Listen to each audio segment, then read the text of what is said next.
Hello everyone, welcome back to study time with Isha. So last video में हमने start किया था नेटवर्क एनालिसिस, जिसमें हमने डिस्कस किया था कि हमारा जो नेटवर्क होता है it is a combination of various activities and events. उसमें हमने कहा था और एक ओवरव्यू लिया था बेसिकली कि नेटवर्क एनालिसिस होता क्या है, कौन सी डिफरेंट टेक्निक्स हैं जिनसे हम नेटवर्क एनालिसिस कर सकते हैं। और उससे पहले हमने देखा था कि बेसिकली नेटवर्क होता क्या है। तो नेटवर्क होता है combination of various activities and events, और जिनको हम रिप्रेजेंट करते हैं एक्टिविटीज को with the help of an arrow, और एक्टिविटी का स्टार्ट पॉइंट और एंड पॉइंट उसे हम बोलते हैं इवेंट्स, और उनको हम रिप्रेजेंट करते हैं इन सर्कल्स या नोड्स के साथ, राइट। और फिर हमने उसमें ये भी एक छोटी सी एग्जांपल की हेल्प से डिस्कस किया था कि कैसे हम एक छोटे से प्रोजेक्ट को जो कि डिवाइडेड होता है इन वेरियस एक्टिविटीज, हम नेटवर्क के फॉर्म में कैसे रिप्रेजेंट कर सकते हैं। हमने एक सिंपल सी एग्जांपल डिस्कस की थी, और साथ ही हमने कहा था कि कोई भी नेटवर्क ड्रॉ करने के लिए हमें कुछ रूल्स को फॉलो करना होता है। तो आज की वीडियो में हम वही रूल्स डिस्कस करने जा रहे हैं कि जब हमें नेटवर्क कंस्ट्रक्शन करनी है, जब हमें डिफरेंट एक्टिविटीज और इवेंट्स गिवन है, तो हम कौन से रूल्स को फॉलो करके हमारा जो नेटवर्क है उसको कंस्ट्रक्ट करते हैं। तो चलिए स्टार्ट करते हैं। Okay, so these are the rules of network construction. पहला रूल है each defined activity is represented by one and only one arrow in the network. मतलब जब हम नेटवर्क बनाएंगे तो कोई भी एक्टिविटी को हम सिर्फ एक ही एरो से रिप्रेजेंट करेंगे, कोई भी एक्टिविटी एक से ज्यादा बार हम रिप्रेजेंट नहीं करेंगे। उसके बाद before an activity can be undertaken all activities preceding it must be completed. तो मतलब कहने का मतलब ये है कि जब भी कोई एक एक्टिविटी हमें स्टार्ट करनी है तो उससे पहले की सभी एक्टिविटीज कंप्लीट होनी चाहिए। जब तक पहले की एक्टिविटीज कंप्लीट नहीं है हम आगे की एक्टिविटीज को स्टार्ट नहीं कर सकते। Next, the arrows depicting various activities are indicative of the logical precedence only. मतलब जो हम डिफरेंट एक्टिविटीज को शो करने के लिए हम एरोस बनाते हैं, वो एरोस सिर्फ हमें बताते हैं कि कौन सी एक्टिविटीज हैं प्रेडिसेसर एंड सक्सेसर एक्टिविटीज। मतलब किस एक्टिविटी से पहले वाली कौन सी एक्टिविटीज हैं और किसी एक्टिविटी के आगे वाली कौन सी एक्टिविटीज हैं। तो वो सिर्फ हमें एक लॉजिकल सीक्वेंस दिखाते हैं। कोई भी एरो हम कितना लंबा या कितना छोटा एरो बना रहे हैं उससे कोई फर्क नहीं पड़ता, उसकी कोई भी सिग्निफिकेंस नहीं है। तो कोई भी एरो अगर हमने बनाया है तो वो सिर्फ हमें क्या शो करेगा, successor and predecessor relationship, right.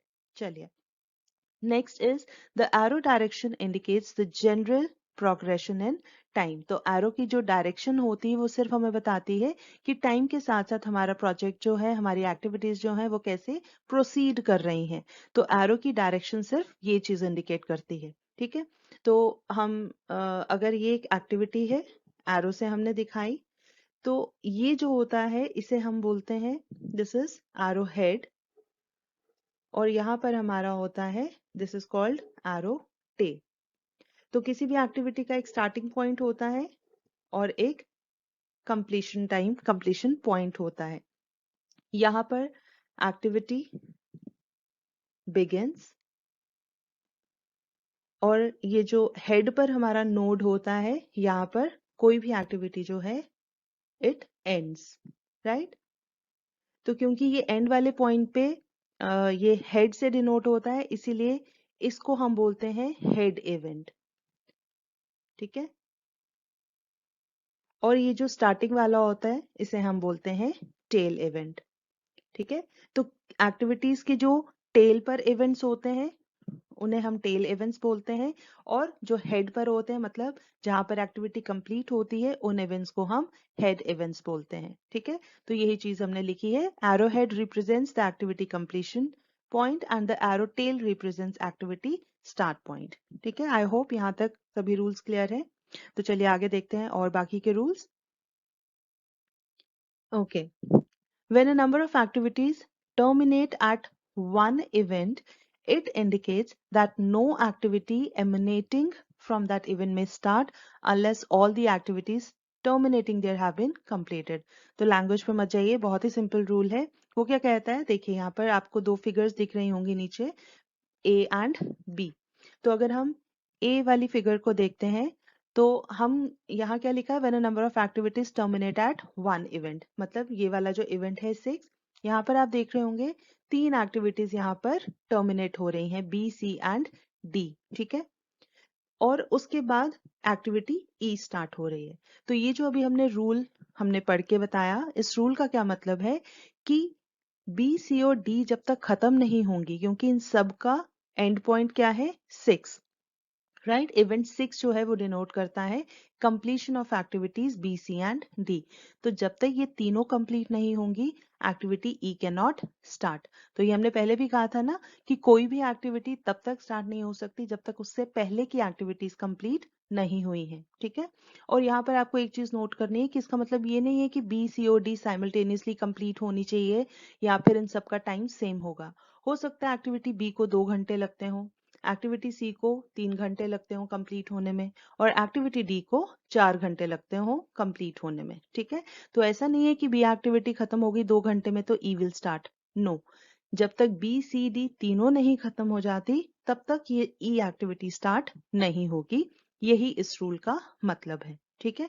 उसी तरीके से अगर हम बी, ये जो पार्ट बी है इस फिगर का, ये अगर हम देखें तो इसमें क्या कहने का मतलब है कि ये जो ए एक्टिविटी है उसका स्टार्टिंग पॉइंट है 1, ये 2 जो दिखाता है वो इसका दिखाता है एक्टिविटी कंप्लीशन टाइम, और जब तक ये ए कंप्लीट नहीं होगा तब तक बी, सी और डी स्टार्ट नहीं होंगे, ठीक है। तो यहाँ पर एक्टिविटी बी जो है उसका स्टार्टिंग पॉइंट है 2 और कंप्लीशन पॉइंट है 3। वैसे ही एक्टिविटी सी का स्टार्टिंग पॉइंट है 2 और कंप्लीशन है 4, और डी का भी स्टार्टिंग पॉइंट है 2 और कंप्लीशन है 5। तो तीनों ही एक्टिविटीज का स्टार्टिंग पॉइंट 2 है, लेकिन ये तीनों तब तक नहीं स्टार्ट हो सकती जब तक ए कंप्लीट ना हो जाए, right. So this is rule number 5। चलिए आगे देखते हैं। Rule number 6. Events are identified by numbers, and an effort should be made to have each event identified by a number higher than that allotted to the event immediately preceding. मतलब ये जो भी हमने events कहा 1 2 3 4 5, हम usually events को number से denote करते हैं और एक्टिविटीज को अल्फाबेट से, ठीक है। अब इवेंट्स की हमें जब भी नंबरिंग करनी है तो हमें इस चीज का ध्यान रखना है कि जैसे जैसे हम आगे बढ़ेंगे, जैसे 1 2 3 एक सीक्वेंस में होता है ना, हमें पता है पहले 1 आता है, फिर 2, फिर 3 एंड सो ऑन। तो इसी तरीके से जैसे जैसे एक्टिविटीज प्रोसीड करेंगी, हमें उस चीज को ध्यान में रखना है कि जो इवेंट बाद में आ रहा है उसका नंबर हायर होना चाहिए, ना कि हम उल्टा स्टार्ट करें, और रैंडमली नंबरिंग नहीं करनी है, ठीक है। तो हम जब भी नंबरिंग करें इवेंट्स की तो कोशिश करनी है कि आगे वाले इवेंट का नंबर हायर हो as compare to the preceding, ठीक है। Okay. Now, seventh, the rule says that the activities are identified by the numbers of their starting and ending events. तो जैसे हमने कहा कि हम एक्टिविटीज को A B C D in alphabet से हम आइडेंटिफाई करते हैं, तो साथ ही हम इनको इवेंट्स की फॉर्म में भी हम आइडेंटिफाई कर सकते हैं। फॉर एग्जाम्पल ये एक्टिविटी बी है, हम इसको क्या कह सकते हैं, 3 6, ठीक है। तो एक्टिविटी बी को हम इवेंट्स की फॉर्म में 3 6 का भी यही मतलब होगा that this is activity B. उसी तरीके से हम एक्टिविटी सी को 4 6 कह सकते हैं, एक्टिविटी डी को हम 5 6 कह सकते हैं, एक्टिविटी ई को हम 6 7 कह सकते हैं, ठीक है। और यहाँ पर बी का स्टार्टिंग इवेंट जो है उसकी टेल पे है 3, तो 3 is the starting event, 6 is the completion event, ठीक है, एंडिंग इवेंट। उसी तरीके से सी के लिए 4 is the starting event, 6 is the ending event. D के लिए 5 is the starting, 6 is the ending. E के लिए 6 is the starting and 7 denotes the end of activity E. ठीक है। तो इस तरीके से हम अल्फाबेट्स के साथ साथ हम इवेंट्स की हेल्प से भी एक्टिविटीज को आइडेंटिफाई कर सकते हैं, राइट। आई होप यहाँ तक अभी क्लियर है। तो चलिए आगे के रूल्स देखते हैं। Rule number 8. A network should have only one initial and one terminal node. अब यहाँ पर आपको क्या चीज ध्यान में रखनी है कि we are not talking about an activity. हम किसकी बात कर रहे हैं, नेटवर्क की।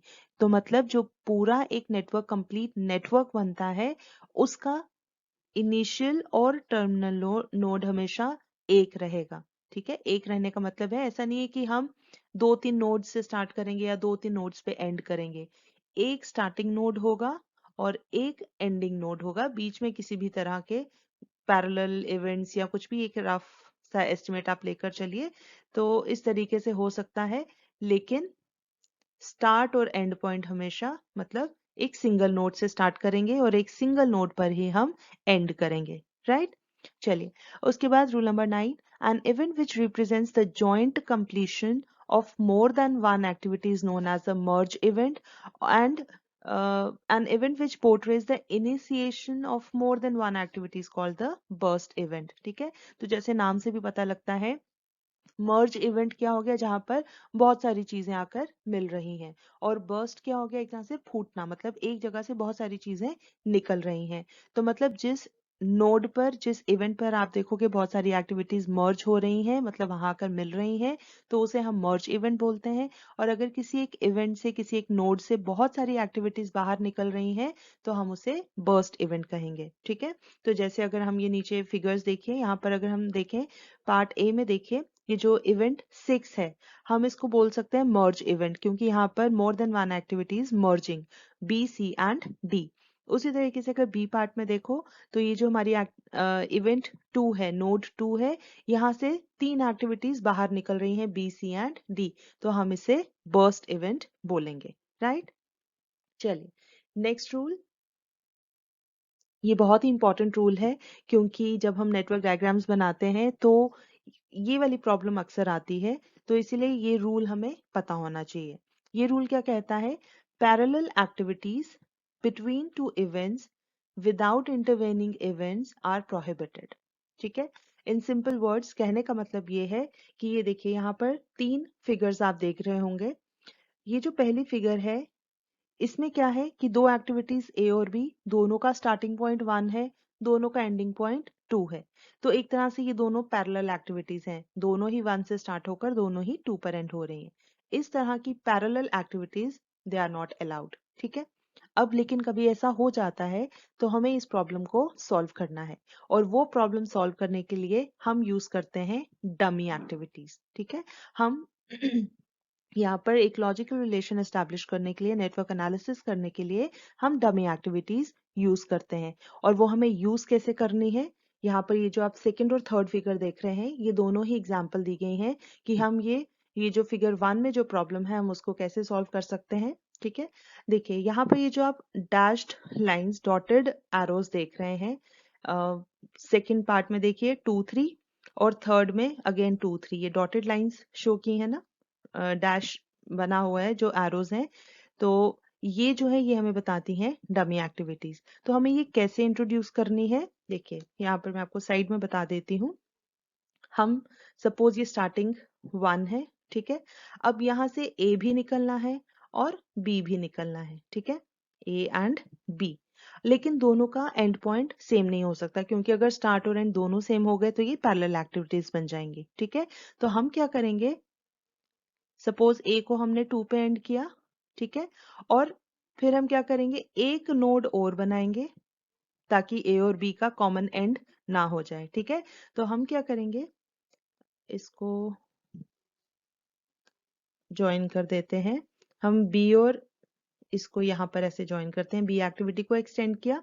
ठीक है, अब ये दोनों के अलग नोड्स हो गए, लेकिन यहाँ पर हम नंबर 3 दे देते हैं। ठीक है, तो लेकिन यहाँ पर अब हम 2 और 3 को ज्वाइन कर देंगे, ये हो गई हमारी डमी एक्टिविटी। ठीक है, तो लेकिन यहाँ पर अब आप ये मत सोचिएगा कि हमने एक और एक्टिविटी अपनी मर्जी से ऐड कर दी, तो इससे हमारे रिसोर्सेज और टाइम चेंज हो जाएंगे, क्योंकि यहाँ पर हम एज्यूम करते हैं कि ये जो डमी एक्टिविटी है, दिस कंज्यूम्स नो टाइम और नो रिसोर्सेज। ठीक है, तो डमी एक्टिविटी हमने सिर्फ एक लॉजिकल सीक्वेंस बनाने के लिए और थोड़ा सा डिफरेंशिएट करने के लिए एक्टिविटी और ए और बी को हमने ये डमी एक्टिविटी इंट्रोड्यूस की है। ठीक है, इसी तरीके से हम और क्या कर सकते हैं, यहाँ से ए और बी निकले, हमने बी को एंड कर दिया 2 पे।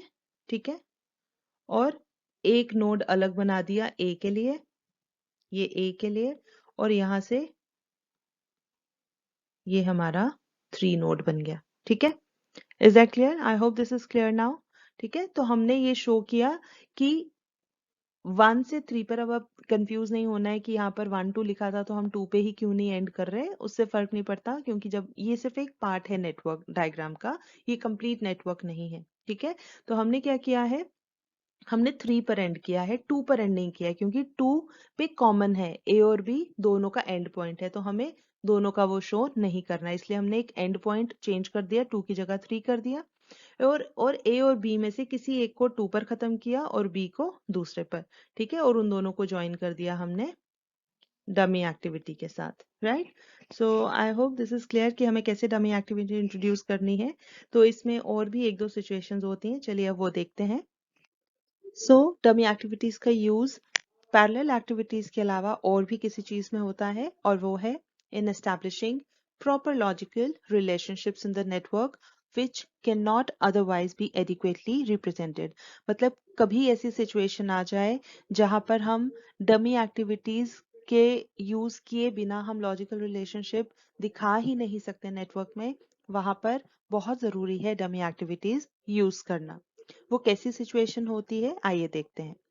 देखिए, कभी कभी ऐसा होता है कि हमारी कुछ एक्टिविटीज जो होती हैं, मतलब प्रिसीडिंग एक्टिविटीज कुछ कॉमन होती हैं, जैसे आगे की किसी एक एक्टिविटी के लिए जो उससे पहले की एक्टिविटीज हैं, तो कुछ एक्टिविटीज कॉमन होती हैं। जैसे कि इस फिगर में देखिए, ये जो यहाँ पर आप डायग्राम देख रहे हैं, देखिए ये क्या सिचुएशन है, आइए एग्जाम्पल की हेल्प से आपको ज्यादा अच्छे से क्लियर हो जाएगा। देखिए, for example activities B and C both must precede activity D. मतलब डी एक्टिविटी से पहले बी और सी दोनों आने चाहिए। ठीक है, B and C leads to D, whereas activity B only need to precede activity E। मतलब एक्टिविटी E के लिए उसका प्रेडिसेसर सिर्फ B होना चाहिए। ठीक है, देखिए अब क्या होता है, जब भी आपको ये बनानी है नेटवर्क डायग्राम, तो हमने पहले भी कहा था कि आपको हो सकता है 2 3 बार रफ डायग्राम बना के उसमें करेक्शंस करनी पड़े। तो ये नहीं सोचना है कि पहली बार में ही आपकी नेटवर्क डायग्राम बन जाएगी, कभी बन भी सकती है, बट रेयर चांसेस होते हैं, यूजुअली एग्जाम में थोड़ा सा ट्रिकी क्वेश्चन आता है। राइट, तो आपको क्या करना है, देखिए हमने जैसे यहाँ पर पहले लिख लिया सिचुएशन के अकॉर्डिंग कि डी के प्रेडिसेसर बी और सी होने चाहिए और ई का प्रेडिसेसर सिर्फ बी होना चाहिए। ठीक है, तो अब हमारे हिसाब से जब हम बनाएंगे तो वो कैसे बनेगा, हम देखेंगे कि 2 एक्टिविटीज हैं बी और सी। ठीक है, एक एक्टिविटी है बी और सी और दोनों लीड करती हैं टू डी। पहली सिचुएशन जब हमने देखी, तो हमारा पहला इंस्टिंक्ट क्या आता है कि बी और सी को हम ज्वाइन करेंगे इस तरीके से, एक्टिविटी बी एक्टिविटी सी ये दोनों एंड हुई इस नोड पर, और जब ये खत्म होंगी तो डी विल स्टार्ट। ठीक है, हम इस तरीके से बना लेंगे। अब एक्टिविटी ई देखते हैं। अब ई के लिए प्रेडिसेसर सिर्फ एक्टिविटी बी है, तो अब हम ई कहाँ पर बनाएं, सपोज हम देख रहे हैं कि यहाँ पर ये बी एक्टिविटी है, और चलिए नोड्स को नाम देते हैं ताकि आपको समझने में आसानी हो कि हम कहाँ पर किसकी बात कर रहे हैं। तो अब देखिए नोड 3 पर हमें लगेगा कि एक्टिविटी बी एंड हो रही है, तो यहाँ से हम एक्टिविटी ई स्टार्ट कर देते हैं। ठीक है, अब यहाँ प्रॉब्लम क्या है कि अगर हमने नोड 3 से ई एक्टिविटी शो की, तो उसका मतलब ये हो गया कि नोड 3 पे बी और सी दोनों एंड हो रहे हैं, तो इसका मतलब ई का प्रेडिसेसर बी भी है और सी भी है। लेकिन आपको क्वेश्चन में क्या बोला गया है, क्या सिचुएशन दी गई है कि activity B only need to proceed activity E. मतलब ई का प्रेडिसेसर सिर्फ बी होना चाहिए, सी नहीं। तो इस केस में हमें क्या करना पड़ता है, हमें ये जो बी और सी का हमने आउटपुट दिखाया है, मतलब एंड हुआ है नोड 3 पर, हमें इनको सेपरेट करना पड़ेगा। ठीक है, अब वो सेपरेट हम कैसे करेंगे, देखिए हम अब जैसे यहाँ पर ये दिखाया हुआ है, हम इसी तरीके से बना लेते हैं। हम ऊपर ले लेते हैं एक्टिविटी सी और नीचे ले लेते हैं एक्टिविटी बी।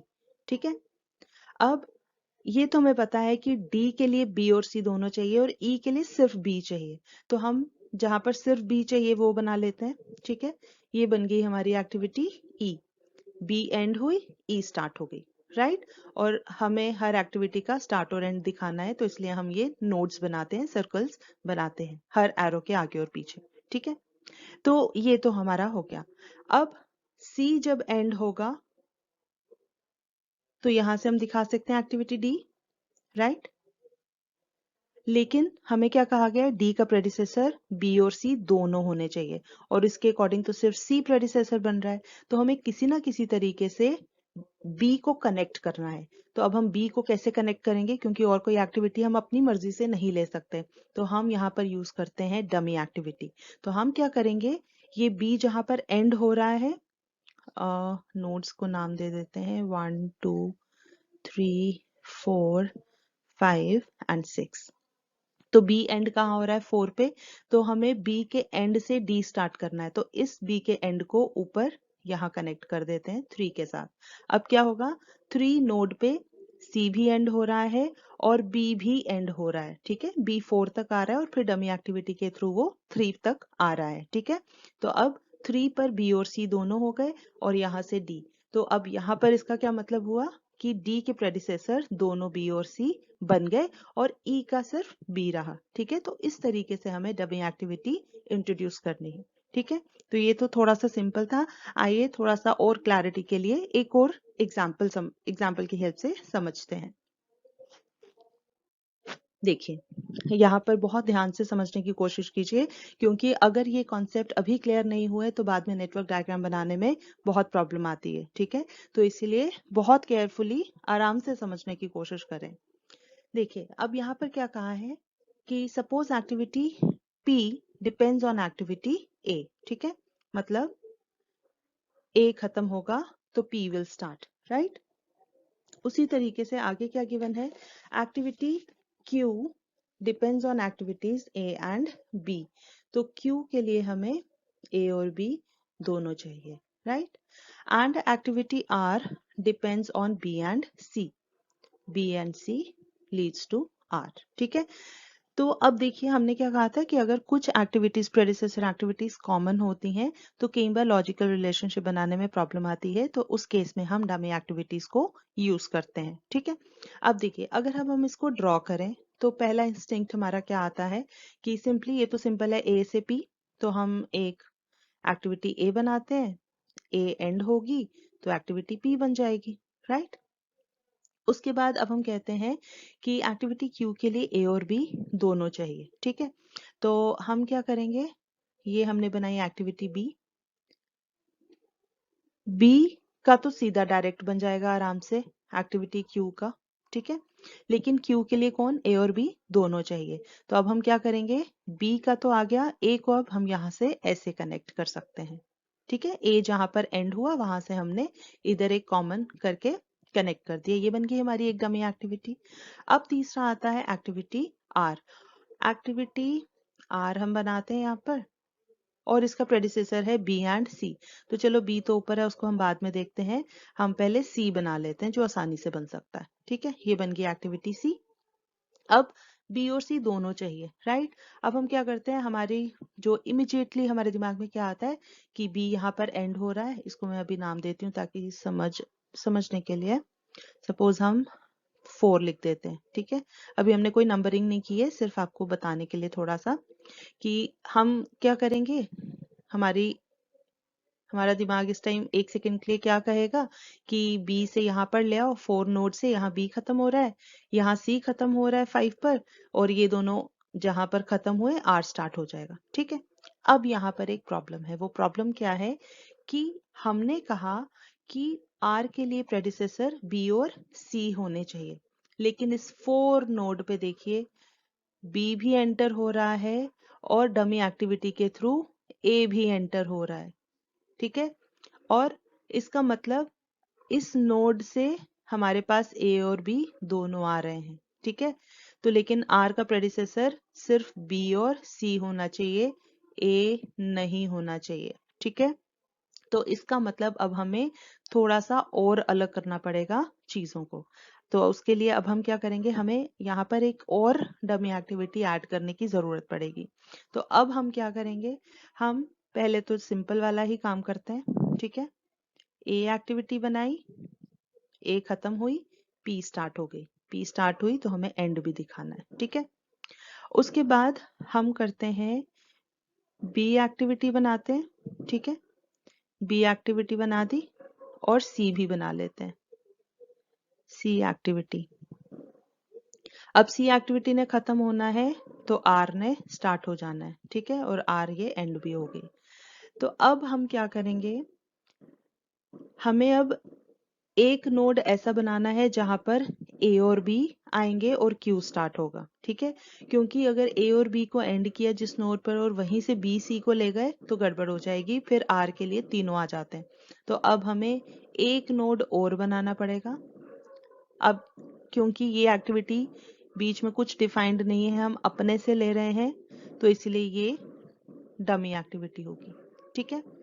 और पहले तो हम बी सी को अब कनेक्ट कर लेते हैं, ये इजी हो जाएगा, ठीक है।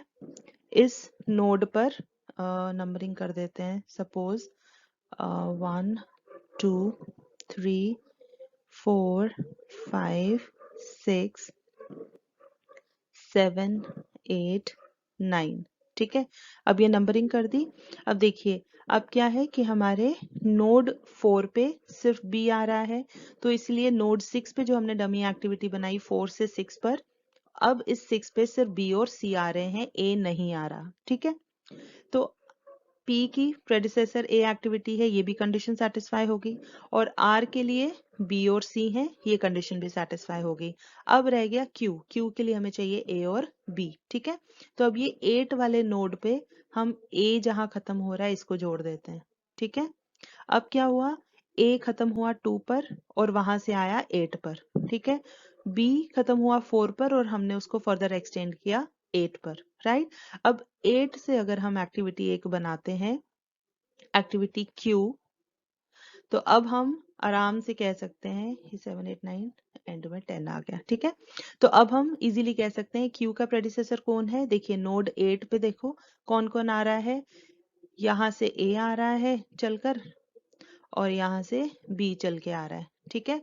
तो अब Q के प्रेडिसेसर सिर्फ A और B हैं, ठीक है। तो इस तरीके से हमें ये लॉजिकल रिलेशनशिप बनाने में या प्रेसिडेंस रिलेशनशिप बनाने में हमें डमी एक्टिविटीज हेल्प करती हैं, ठीक है। तो यहाँ पर क्योंकि ये बीच में एक्टिविटीज हमने खुद इंट्रोड्यूस की हैं, तो इसलिए हमें इनको डॉटेड शो करना है और ये हमारी डमी एक्टिविटीज हैं। I hope this is clear. चलिए, डमी एक्टिविटीज के केस में एक बात ये भी ध्यान रखने वाली है कि यूजुअली जब हम रफ में इनिशियली अपना नेटवर्क डायग्राम बना रहे होते हैं, तो कई बार ये लॉजिकल रिलेशनशिप्स एस्टैब्लिश करने के चक्कर में हम बहुत लिबरली डमी एक्टिविटीज लगाते जाते हैं, जहां पर हमें लगता है कि ये यहाँ पर कुछ कनेक्ट नहीं हो रहा है तो हम डमी एक्टिविटी ऐड कर देते हैं। तो इनिशियली तो हम ये चीजें कर सकते हैं, लेकिन once the whole network diagram is drawn, तो हमें चेक करना है कि कहीं कहीं पर ऐसा तो नहीं है कि हमने डमी एक्टिविटी लगा तो दी लेकिन उसकी जरूरत नहीं थी। तो उन ऐसी सिचुएशन में उन डमी एक्टिविटीज को हम कहते हैं रिडंडेंट एक्टिविटीज, और इन रिडंडेंट एक्टिविटीज को हमें रिमूव करना होता है, राइट। तो रिडंडेंसी वाला जो टॉपिक है वो हम थोड़ा डिटेल में हमारी नेक्स्ट वीडियो में अलग से पढ़ेंगे, लेकिन यहाँ पर हम सिर्फ एक थोड़ा सा आइडिया ले लेते हैं कि किन किन तरह की सिचुएशंस होती हैं जहां पर ये रिडंडेंट एक्टिविटीज बन सकती हैं। तो देखिए जैसे यहाँ पर लिखा हुआ है, पहला केस है, for dummy activity is the only activity emanating from a node it can be eliminated. तो जैसे आप यहाँ पर डायग्राम देखेंगे कि यहाँ पर एक डमी एक्टिविटी है DM1, तो अब देखिए यहाँ पर नोड 3 से सिर्फ डमी एक्टिविटी निकल रही है और कोई एक्टिविटी नहीं है, तो 3 से 4 तक एक डमी एक्टिविटी है। तो यहाँ पर हम इसको एलिमिनेट कर सकते हैं। कैसे एलिमिनेट कर सकते हैं कि हम ये 3 वाला नोड हटाकर हम डायरेक्टली A को एक्सटेंड कर दें 4 तक, और यहाँ पर ये जो C हमने 3 पर लिया था इसकी बजाय हम डायरेक्टली 4 पर ले जाएं, तो भी इसका एक ही मतलब है। तो यहाँ पर एज सच DM1 वाली डमी एक्टिविटी की जरूरत थी ही नहीं। ऑब्वियसली यहाँ पर इवेंट की जो नंबरिंग होगी वो चेंज हो जाएगी, क्योंकि यहाँ से हमने 3 वाली हटा दी है, तो 4 की जगह 3 कर देना है, वो एक अलग चीज है। तो यहाँ पर हम क्या समझने की कोशिश कर रहे हैं कि जो हमने डमी एक्टिविटी इनिशियली लगाई थी उसकी जरूरत एक्चुअली थी या नहीं। तो यहाँ पर हमें बाद में लगा कि ये इसकी जरूरत नहीं थी, तो हम इसको हटा के एक फ्रेश नेटवर्क डायग्राम ड्रॉ करते हैं, ठीक है। वैसे ही चलिए एक और सिचुएशन देखते हैं।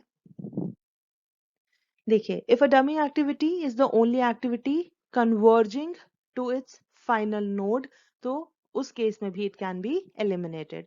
जैसे यहाँ पर आप देखिए एक्टिविटी DM1 है, DM2 है, राइट। अब यहाँ पर DM1 अगर हम देखें तो देखिए 1 से 4 पर ये डमी एक्टिविटी आ रही है और फिर 4 से 6 पर एक्टिविटी डी आ रही है। तो क्यों ना हम 1 से 6 पर डायरेक्टली ये डी एक्टिविटी शो कर देते, है ना। वैसे ही हम क्यों ना ए से 6 पर ए एक्टिविटी जो है, देखिए 1 से 2 पर ए एक्टिविटी है और उसके पास ये उसके बाद हमने डमी एक्टिविटी लगाई है 2 से 6 पर। तो क्यों ना हम ये डायरेक्टली 1 से हम 6 पर ये एक्टिविटी ए शो कर देते, ठीक है। अब यहाँ पर प्रॉब्लम ये है कि हम इन दोनों में से एक ही डमी एक्टिविटी रिमूव कर सकते हैं, या तो DM1 हटा सकते हैं या DM2 हटा सकते हैं। क्योंकि अगर हमने दोनों हटा दी तो उस केस में देखिए हमारा इन जनरल किस तरह का नेटवर्क बनेगा। हमने बोला यहाँ से ऊपर बना देते हैं एक्टिविटी ए और यहाँ से यहाँ 1 और 6 लिख लेते हैं, ठीक है। बीच की एक्टिविटीज हम अभी शो नहीं कर रहे, तो यहाँ ताकि आपको समझने में आसानी हो 1 से 6 पर हम दिखा दें एक्टिविटी डी, राइट। अब देखिए ये बन गया केस हमारा पैरेलल एक्टिविटीज वाला, है ना। अगर हम दोनों एक साथ रिमूव कर देंगे, बीच वाली फिलहाल आप छोड़ दीजिए, बीच में हमारी एक्टिविटी बी है, सी है, ई है, ठीक है। ये भी हम नहीं देख रहे, हमारा मेन कंसर्न है जो हम DM1 और DM2 को देख रहे हैं कि इनमें से किसी को हटाने की जरूरत है या नहीं, ठीक है। तो अब क्योंकि अब मैं इनको हटा ही देती हूँ ताकि कंफ्यूजन ना हो, आपको समझने में थोड़ा सा इजी रहे। तो हमने क्या कहा अभी कि अगर हमने DM1 और DM2 दोनों हटा दी तो हमारा ये बन जाता है केस ऑफ पैरेलल एक्टिविटीज और ये अलाउड नहीं है। तो हमें क्या करना है एट अ टाइम, या तो हम DM1 रिमूव कर सकते हैं या हम DM2 रिमूव कर सकते हैं, ठीक है। तो हम क्या करेंगे, सपोज DM1 रखते हैं तो उस केस में हम यहाँ पर ये डॉटेड रखेंगे और इसको कनेक्ट करेंगे। अब हमारे स्टार्टिंग और एंडिंग इवेंट्स दोनों के कॉमन नहीं है, ठीक है। तो हम या तो DM1 रखेंगे या DM2 रखेंगे, दोनों को एलिमिनेट हम नहीं कर सकते, ठीक है। तो यहाँ पर इन दोनों में से कोई एक को हम रिडंडेंट कंसिडर कर सकते हैं, ठीक है। तो ये हो गया डमी एक्टिविटीज के केस में। तो हमने क्या कहा, डमी एक्टिविटीज में एक तो पैरेलल एक्टिविटीज जहां पर होंगी वहां पर हमें डमी एक्टिविटी यूज करनी पड़ती है। फिर फिर दूसरा हमने कहा कि कभी कभी हमारे जो प्रेडिसेसर एक्टिविटीज हैं अगर वो कहीं पर कुछ कुछ एक्टिविटीज के लिए कॉमन है तो वहां पर हमें डमी एक्टिविटीज यूज करने की जरूरत पड़ सकती है। और तीसरा हमने कहा कि डमी एक्टिविटीज में हमें कभी कभी रिडंडेंट एक्टिविटीज भी बन जाती हैं जिनको हमें रिमूव करना होता है, ठीक है। तो रिडंडेंसी हम नेक्स्ट वीडियो में थोड़ा सा डिटेल में पढ़ेंगे with the help of an example, ठीक है। तो फिलहाल हमारा एक रूल और रहता है और वो है, this is the last rule, looping is not permitted in a network. Looping होता है, समझ लीजिए, गोल गोल घूमना, ठीक है। तो जैसे यहाँ पर देखो, अगर हम कहते हैं A precedes B, for example जैसे यहाँ पर लिखा हुआ है हमने, सपोज A precedes B मतलब A leads to B and B precedes C, ठीक है, मतलब C का प्रेडिसेसर B है, then C cannot proceed A। हम नहीं बोलेंगे क्योंकि अगर C प्रोसीड करता है A को तो ये तो वापस यहीं पर पहुंच गया ना, तो ये आपस में गोल गोल घूमते रहेंगे, ठीक है। तो ये looping is not permitted in a network diagram, ठीक है। तो जैसे आप यहाँ पर एग्जांपल में देख सकते हो, ये जो हमने नीचे डायग्राम शो की है, तो यहाँ पर कहाँ पर लूप बन रहा है आपको दिख रहा होगा, जहां पर ये एरो गोल गोल घूम रहे होंगे, आगे नहीं बढ़ रहे होंगे। देखिए यहाँ पर है इस फिगर में activities E, I and J। यहाँ पर देखिए लूप बन रहा है, कैसे लूप बन रहा है, देखिए एक्टिविटी E जो है वो कहती है कि उससे पहले C और J कंप्लीट हुए होने चाहिए, ठीक है। लेकिन J जो है वो डिपेंड करता है I पे, एज पर दीज डायग्राम, है ना। ये जो एरोज बने हैं अगर हम उनको देखें तो देखिए I खत्म हो रहा है तो J स्टार्ट हो रहा है ना। अब I जो है इन टर्न वो डिपेंडेंट है E पे, कि E यहाँ पर खत्म हो रहा है तो फिर I स्टार्ट हो रहा है, ठीक है। तो देखिए हमने क्या कहा, E स्टार्ट होने के लिए C और J का खत्म होना जरूरी है, लेकिन J I पे डिपेंडेंट है और I इन टर्न E पर डिपेंडेंट है। तो मतलब इनडायरेक्टली हम कह सकते हैं E अपने ऊपर ही डिपेंडेंट है।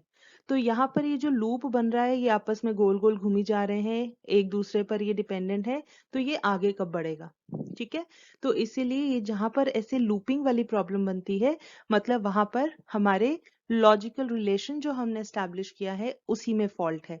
तो इसका मतलब हमें शुरू से पूरी अपनी प्रॉब्लम को अंडरस्टैंड करने की जरूरत है कि कहाँ पर हम प्रॉपर रिलेशन हमने नहीं एस्टैब्लिश किया है, कहाँ पर सक्सेसर और प्रेडिसेसर का रिलेशन हमने सही से डिफाइन नहीं किया है। ठीक है, तो इसीलिए ये जो लूपिंग है it is not permitted in a network. ठीक है, तो ये सारे हमारे रूल्स हैं, टोटल हमने 11 रूल्स पढ़े हैं। तो जब भी हमें नेटवर्क डायग्राम बनानी है हमें इन सभी रूल्स का ध्यान रखना है। ठीक है, तो ये थे हमारे सारे rules for network construction. I hope all the rules are clear. तो इसी के साथ I will take your leave. मगर जाने से पहले अगर आपको ये वीडियो पसंद आई हो तो इसे लाइक ज़रूर करें, अपने जानने वालों के साथ ज़्यादा से ज़्यादा शेयर करें। और हाँ, अगर आपने अभी तक इस चैनल को सब्सक्राइब नहीं किया है तो प्लीज़ इसे सब्सक्राइब ज़रूर करें। हम जल्दी हाजिर होंगे एक नए कॉन्सेप्ट के साथ। तब तक के लिए